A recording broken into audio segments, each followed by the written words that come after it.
Hello, this is Eileen White Swan. Welcome to the Mysterious Domain Movie Palace. This time there's going to be one that's short, but it's really good.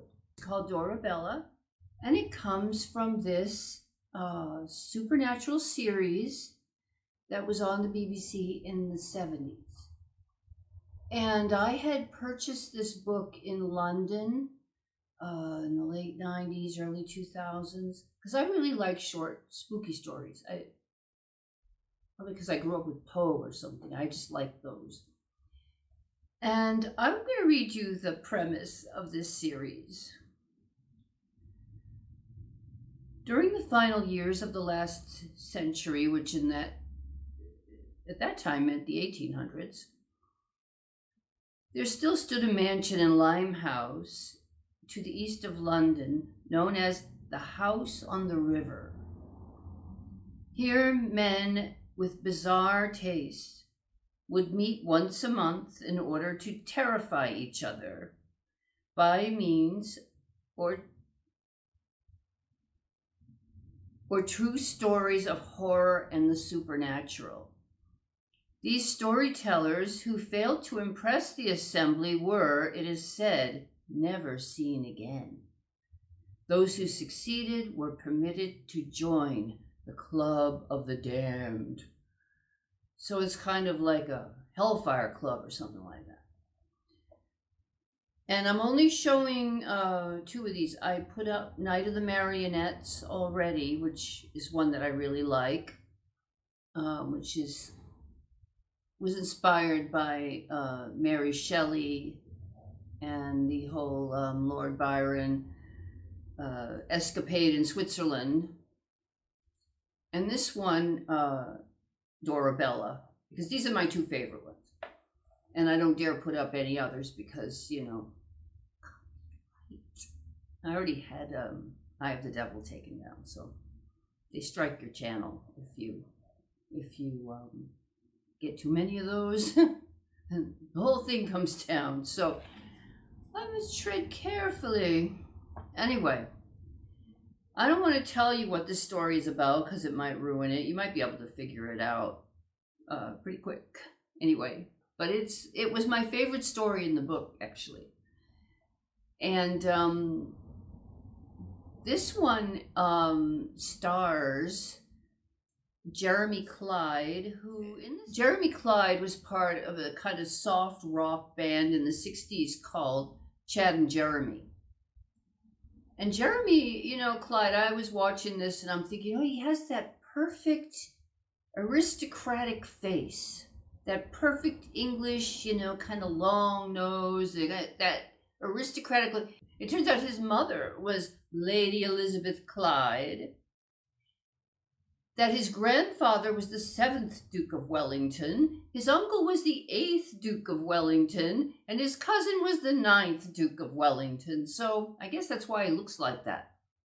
He's really good in this role, and he was also cast in another, a subscriber suggested this to me, called Schallikin the Painter. And it's actually based on a real painter called Gottfried Schallikin, who famously painted candlelight. Of course, back in those days, everyone lived by candlelight, right? That was the lighting in those days, candles. So but very beautiful candlelit paintings. And it turns out Jeremy Clyde, because I looked up this Gottfried Schalliken, looks like Gottfried Schalliken. So who knows, you know? Anyway, he's very good. Another actor in this is David Robb, and he is famous for Downton Abbey.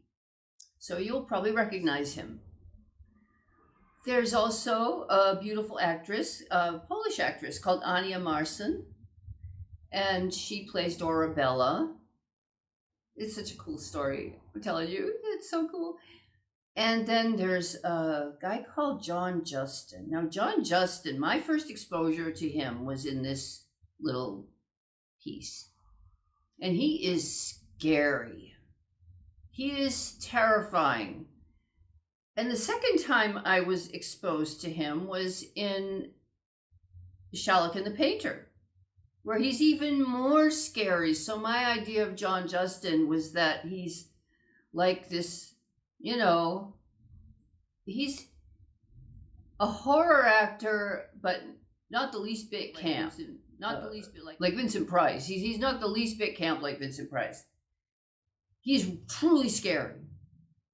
So I looked him up, and he actually was kind of a matinee idol. He was born like in 1917, so he's been around for a long time, and he's no longer with us. But he was quite a handsome, dashing, leading man type, and you know, it seems to happen to a lot of actors toward the end of their careers, or somewhere when they're no longer, you know, young and beautiful, that they get cast in these horror roles.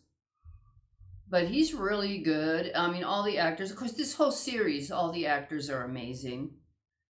And the stories are pretty good. But like I said, I like Night of the Marionettes, which is linked somewhere, wherever you link that thing. And this one, Dorabella. So sit back and enjoy Dorabella.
Good evening. Good evening, Sir Charles.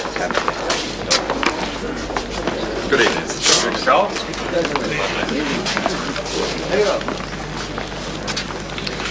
Proceed.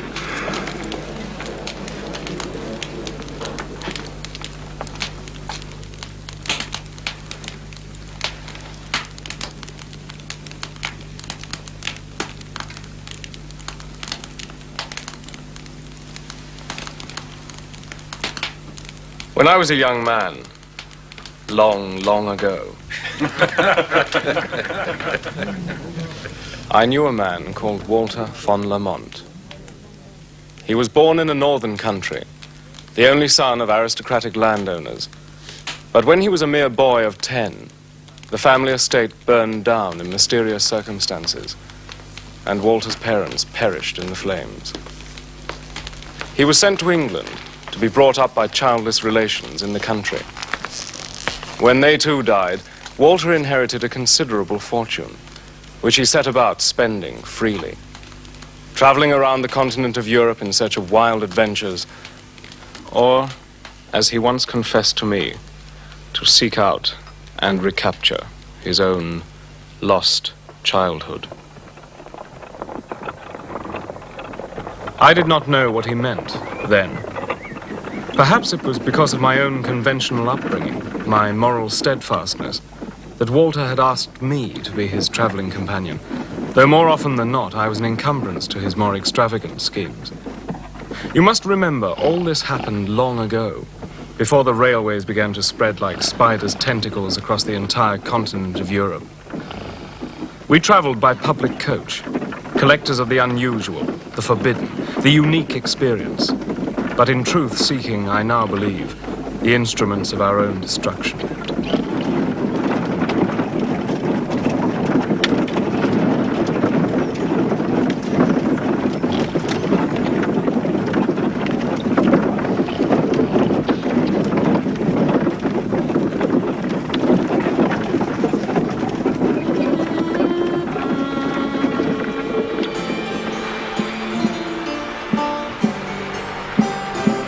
As Walter enjoyed to court danger of every kind, we preferred to stay at common coaching inns.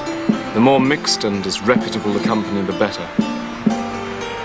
At one such inn, in a particularly unprepossessing part of the country, we were to experience the encounter, which was to seal poor Walter's fate, and indeed my own.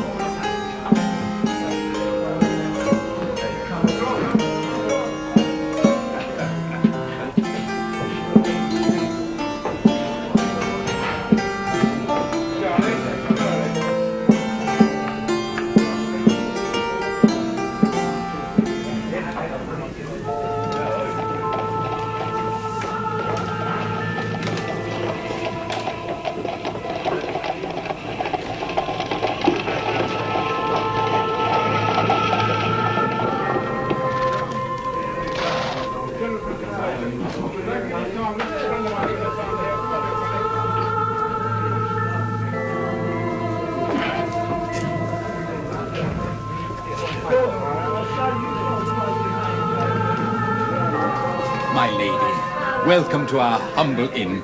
Your luggage.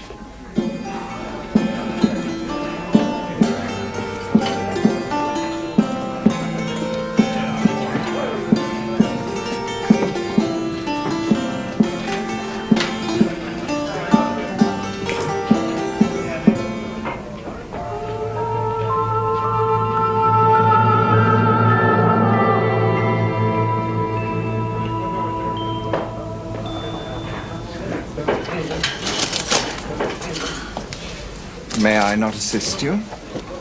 Your luggage? It is already done, sir. How extraordinary.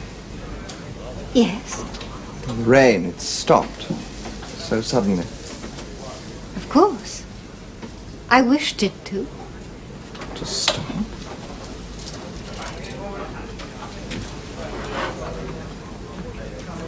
Thank you. Tell me your name. My name is Dorabella. And yours?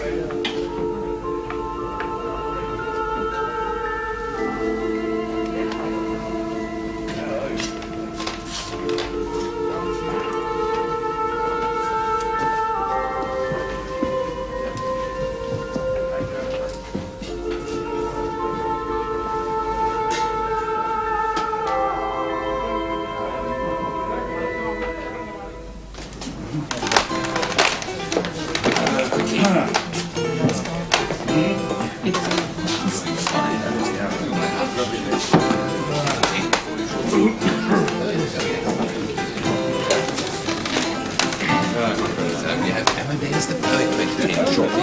I wonder if I might trouble you to move the table so much. Thank you. Come on, boy, hurry. Come on.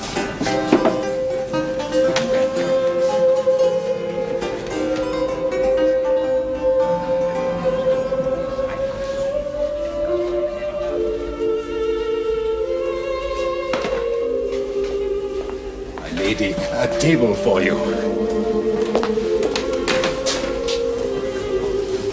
Please, join us.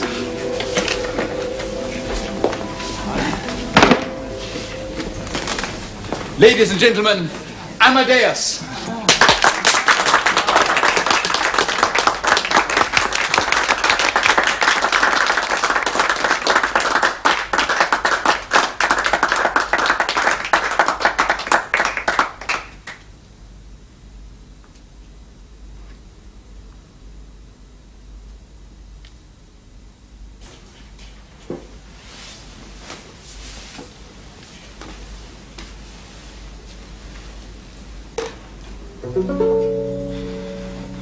First that died was little Jane. In bed she moaning lay, till God released her from her pain, and then she went away. So in the churchyard she was laid, and when the grass was dry, together round her grave we played, my brother John and I. When the ground was white with snow, and I could run and slide, my brother John was forced to go, and he lies by her side. How many are you then, said I, if they too are in heaven? The little maiden did reply, oh master, we are 7.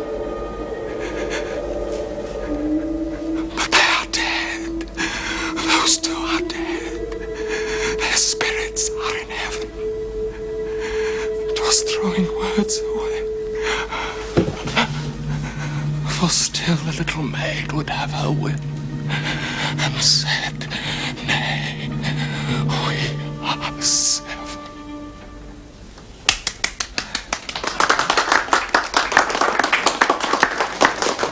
Did you not hint to me, madam, that you perform magic tricks? If the fancy takes me. Then pray, enchant us. Walter, our guest may wish to rest.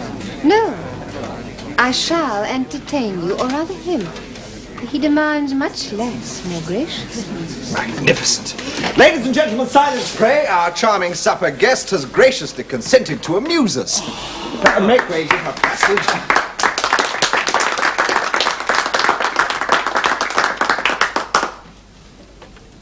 If the gentleman knows the music, I should like to sing the violet. Oh, bravo! Bravo!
Walter had found the woman of his dreams. Beauty, wit, sorcery. Magic! I knew Magic! from now on he was hers to command. Entirely. Now, give me back what does not belong to you.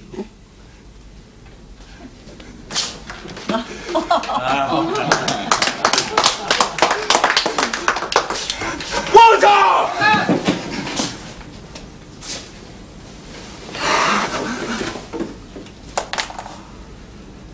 Is it a play? Is it a play?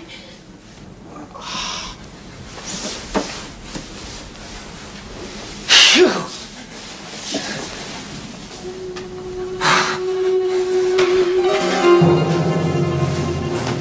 I must see to him. Do not follow. No, wait.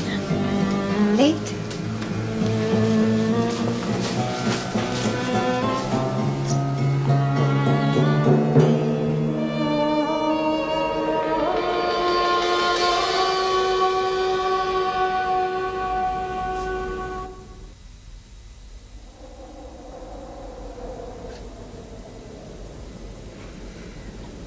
Dorabella did not come back that night. Walter did not sleep, but she did not come back.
What is it?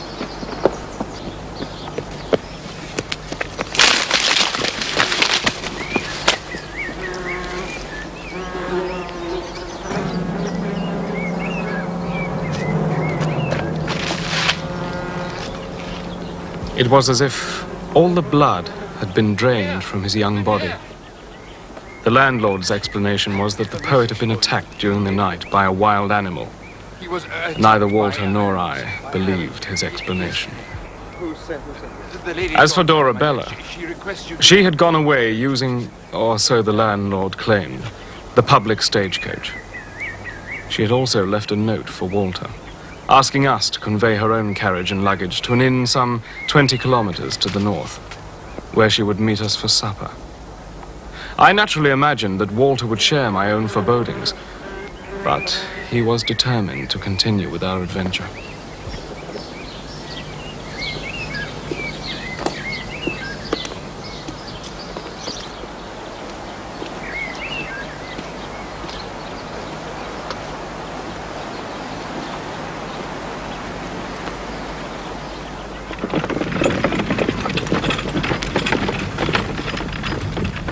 We had intended to travel south, but when we set off from the inn, we followed the road to the north, a route with which the Lady Dorabella's horses appeared to be familiar.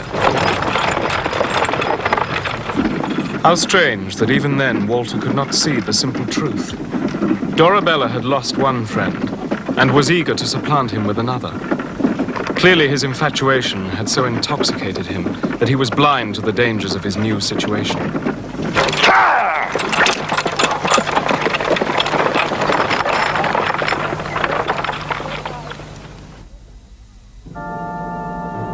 Upon our arrival at the appointed inn, a dreadful, lifeless place, inconceivable as suitable accommodation for someone as demanding as Dorabella, Walter followed the lady's precise instructions. We took 3 rooms and had the trunk carried to the 3rd room, which after candles had been lit was to be left unattended while we waited for Dorabella.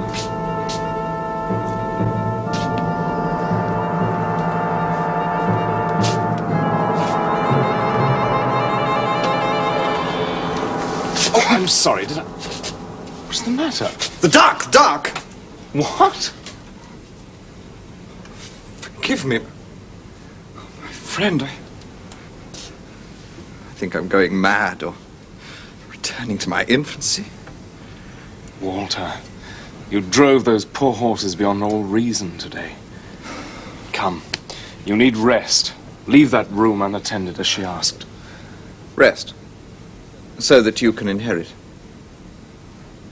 Inherit? You cannot deny it. I can see it in your eyes. Walter, my friend, have we ever quarreled over a woman or even desired the same? Yeah, but she is not to be resisted. That is beyond all dispute. Dorabella. Ah, you do not deny it. Shall we meet for dinner? Can you swear it? That you are not drawn to her? Yes, I can swear it. But I will not. I shall order my dinner. Listen, Philip! I must confess it to you. There is one thing I crave more even than Dorabella. I must look into that thing in there.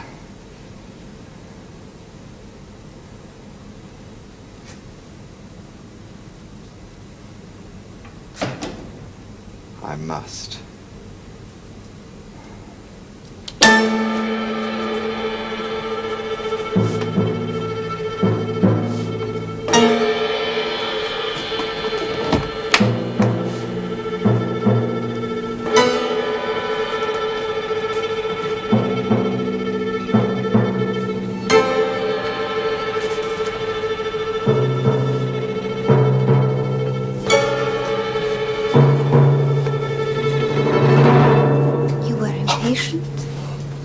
You must learn to be more obedient to your lady's wishes. Forgive me. Do you wish to be with me?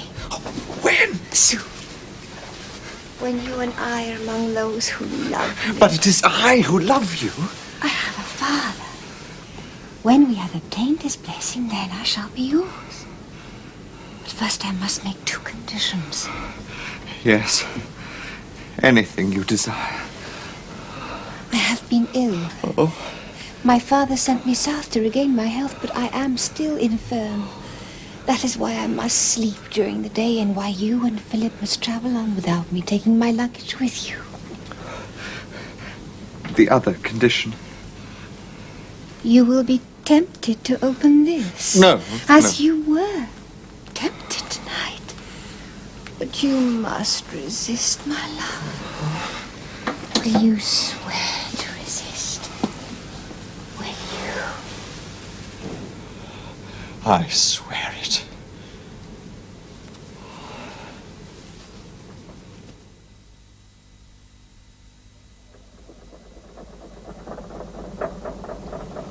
And on we travelled, northwards. Further north than either Walter or I had ever wished to venture. Further north even than those climes that exercised Walter's meditations upon his lost childhood.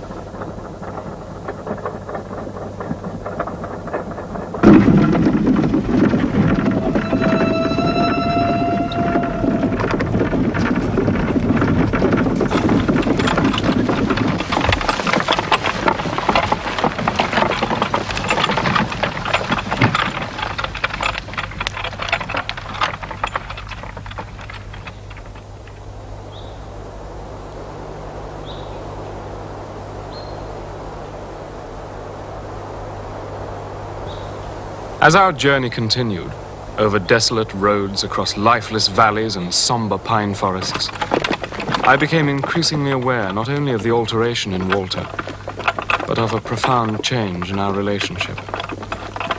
He whom I had known since childhood became almost a stranger to me. He had lost the precious gift of laughter and became haunted by daylight dreads and intimations of the nearness of death. A death personified, as if someone from across a dark river was beckoning to him, commanding him to follow.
It was only at night, after reaching some god-forsaken village, specified by Dorabella, that Walter's spirits revived.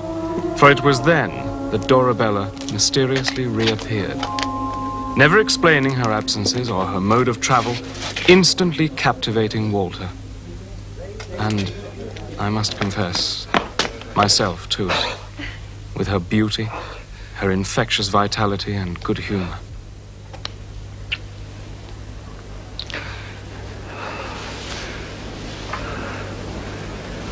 I shall have made him so happy. Him? My father. Have I not brought home a bridegroom? All day, my dearest. When I'm alone, there are 1,000 questions I promise myself to ask you. But why questions, my love? Why furrow your brow? Our love must be simple as life and death itself. Oh, yes. Laugh with me. Watch me.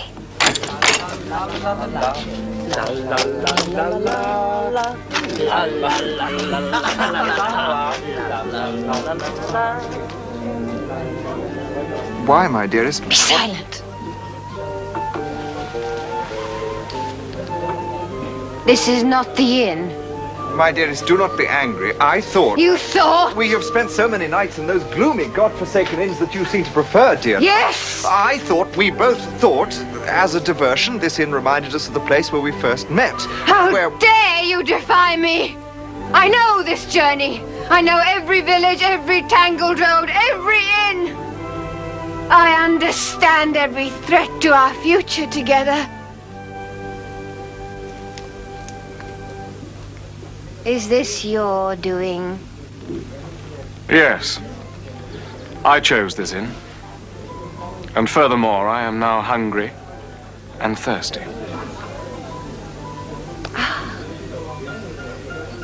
I see.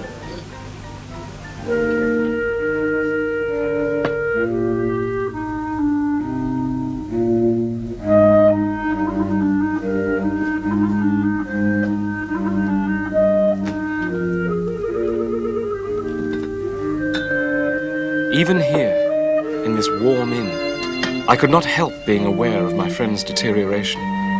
It was as if his entire body was being slowly sapped of its strength, its purpose, and its self-control.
As we travelled on, further north, a strange new dread was beginning to afflict me.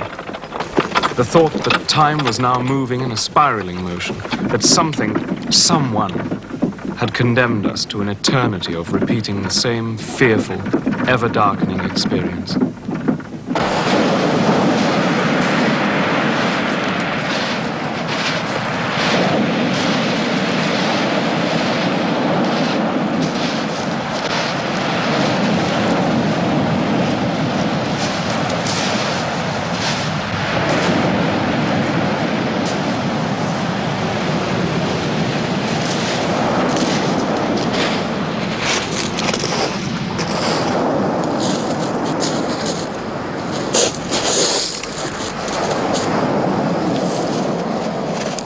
My dear friend, even now it's not too late. One cannot undo past actions, Philip. Nothing, however trivial, is without its inevitable consequences.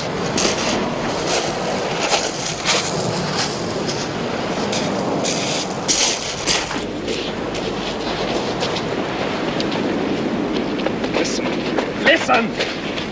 We could leave the carriage in the next village and return by the post-chaise. Return? Return where? Where we are going, there is no post-chaise. You know that.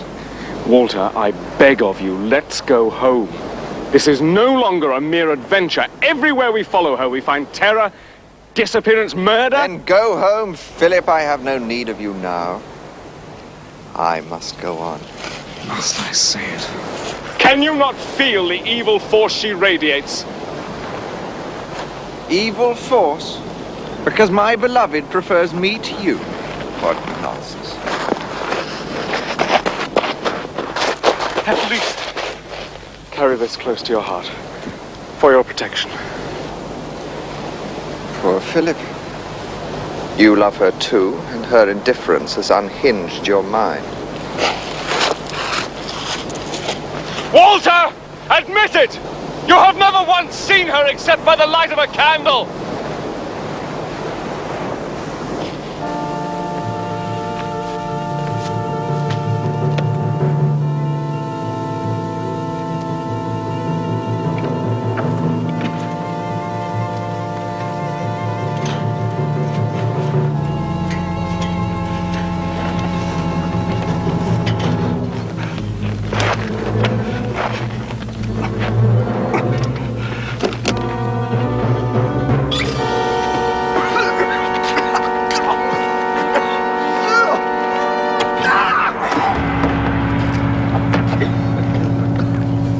Are you hurt? What?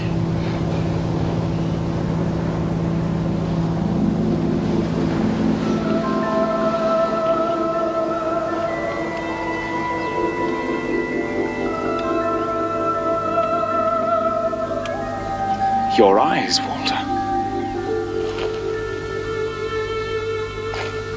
What did you see? What did you see? I reached for the infinite, for the unimaginable, Philip. I came close to embracing death itself.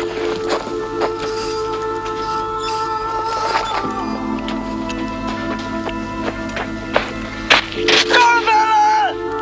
Dorabella!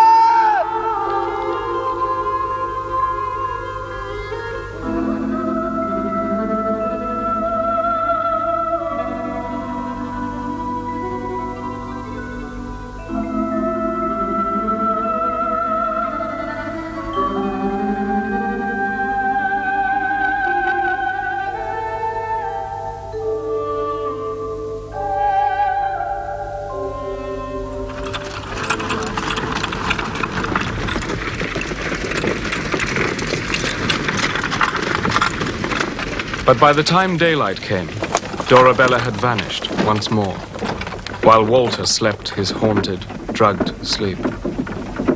Once more, as we resumed our journey, I persuaded myself that the sole reason for going on was my desire to protect my poor, ailing friend. Yet the eerie lassitude that had overwhelmed poor Walter was now beginning to afflict me, too. As we approached Journey's End, Dorabella's home, there was no longer any need to guide the horses. Traveling at great speed, they seemed to know their way. The horses knew the way.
Are you well enough to dine?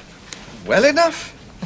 My friend, I never felt more vigorous in my life. I'm about to find true fulfillment at last. Every single living moment with her will be magical. And if in practicing that magic she were to make you disappear, perhaps forever? What are you saying? That there may still be time to turn back. Now? When I've come home? Walter, I have watched you. My poor deluded friend, there are times now when I no longer even recognize you. Won't you even now acknowledge what she has done to you?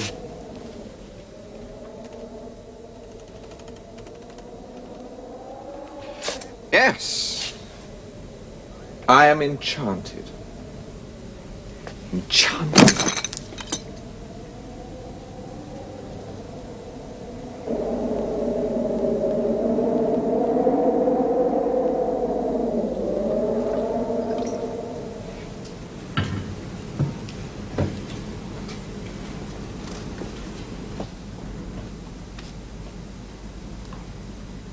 Are you happy, Papa?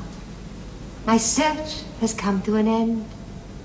You have made me happy, as always. Perhaps we might see around the grounds tomorrow. The grounds? Your forests and hills and lakes. Yes? Well, they must look beautiful in sunshine. We do not venture out in daylight, sir. We are, as you may have observed, children of the night. Dorabella's father then acquainted us with the family history of his house, though oddly enough, he never revealed its name. He told us, addressing himself mainly to Walter, that theirs was a very ancient race, inspired by beauty and learning, and dedicated to longevity, and the idea that only isolation from the hurly-burly of the world could bring fulfillment. But surely Dorabella... My daughter is the last of a proud line of women who, having achieved maturity, go out into the world to search for a bridegroom, a man of another race, of another country, so that our blood may be replenished, rejuvenated. Many suitors have come to claim Dorabella's hand, but invariably, in some respect, they have been found wanting. I, sir, must tell you that I love your daughter with all my heart and soul. Tomorrow night, we shall be one.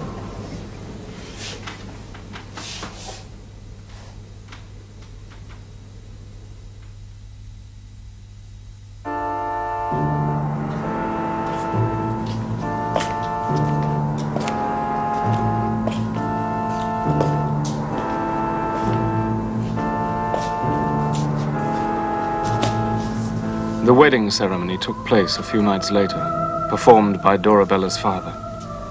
From my permitted vantage point, I saw that Walter's countenance was more pallid and sickly than ever before. He could barely stand. As during the day we were invited to remain in our respective rooms, I did not know whether he slept or ate, or if he had already accommodated himself to his new life, his living death. As for myself, I was being treated more like a prisoner than a guest. I found most doors locked to me, often even the door to my own bedroom, locked from the outside. And the eerie blind servants, who seemed to possess the gift of sight in the tips of their fingers, were never far away, politely cautioning me to go and stay, as they pleased. As I watched the ceremony approach its climax, the passing of the spiked ring whose history Dorabella's father had related to us during our first evening at the castle, I meditated over means by which I might rescue my poor friend, before I, too, succumbed totally to the wasting sickness now afflicting all of us. Surely the most horrible disease imaginable. To be condemned for all eternity to exist in a grey limbo suspended between life and death.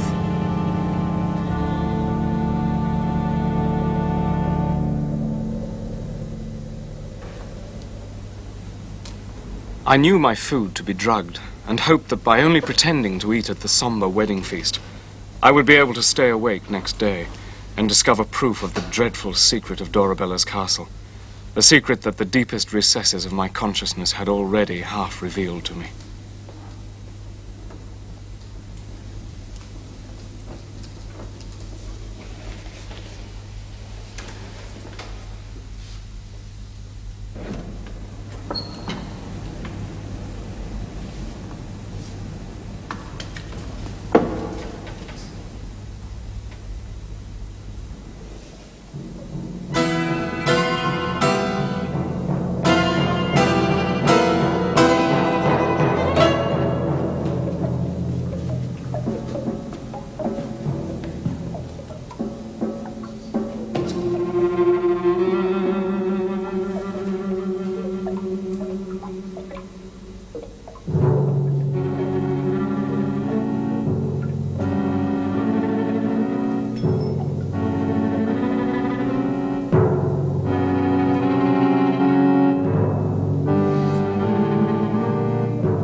take a little refreshment. Come, you have nothing to fear. Come, sit with us. You are a brave man. The bravest. I no longer care how or when you destroy me. But my poor friend, your husband. Ah, yes, my husband. What do you intend to do with him? What is there left to do? Then I am too late. But, my dear, it is but a matter of degree. Since he is in love with death. Let him leave. Oh, please. I shall stay as your prisoner. Oh, you are brave. He is indeed.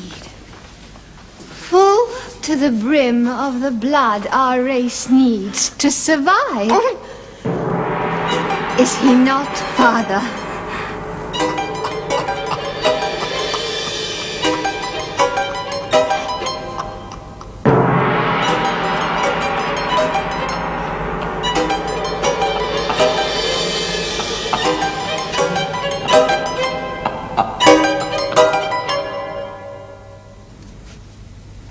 How much of all this horror did my poor doomed friend guess, as he lay alone and sick in his room, waiting once more for the return of his vampire wife?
Pale you look, my dearest. Rest. Tomorrow you will sleep. You will use the day as I do, to sleep. Walter was not worthy to become a member of our ancient race, but you will be as I am, forever young, immortal.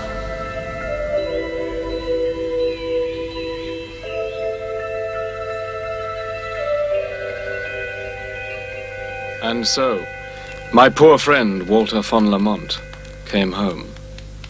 Not to the lost childhood he had sought, but to that eternal kingdom which awaits you all.